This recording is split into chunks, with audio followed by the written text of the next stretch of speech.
Assalamu alaikum, barkanmu da raka, sanin mu da sake kasancewa da kowa cikin sabon shirin namu. Idan wannan shine zuwanka na farko cikin wannan tasha tamu, ka danna subscribe kana ka danna kararrawa domin samun sababbin shirye-shiryen mu da zarar mun dora. Fitaccen jarumi Adam A. Zango ya fito ya haidawa manema labarai akan yarsa za ta fara harkar fim. A kwanakin baya ya haidawa mutane cewar yarsa ba za ta yi harkar fim ba domin harkar fim harka ce ta lalata yaya. Ga bakin jama'a kuma sai suka fara raɗin cewa to kelau harkar fim harka ce ta ɓata 'ya'yan mutane.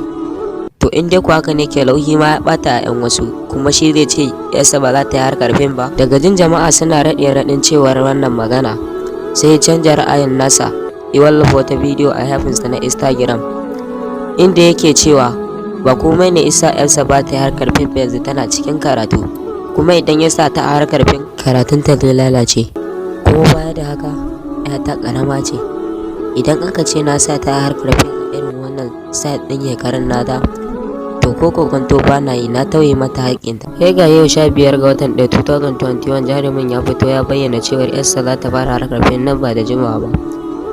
Akwai wani kasan da za mu sakar muku shi darasi inda yar gidan jarumi Adam A. Zango ce za ta fito a matsayin jaruma a kasan din. Za ku iya samun kasan din a darasi Top TV, ku bibiye mu domin kallon kasan din yadda za ta kaya. Duka a nan muke zuwa muku da ƙarshen labarin namu. Idan wannan shine zuwanka na farko cikin wannan tasha tamu, ka danna subscribe kana ka danna kararrawa domin samun sababbin shirye-shiryenmu da zarar mun dora.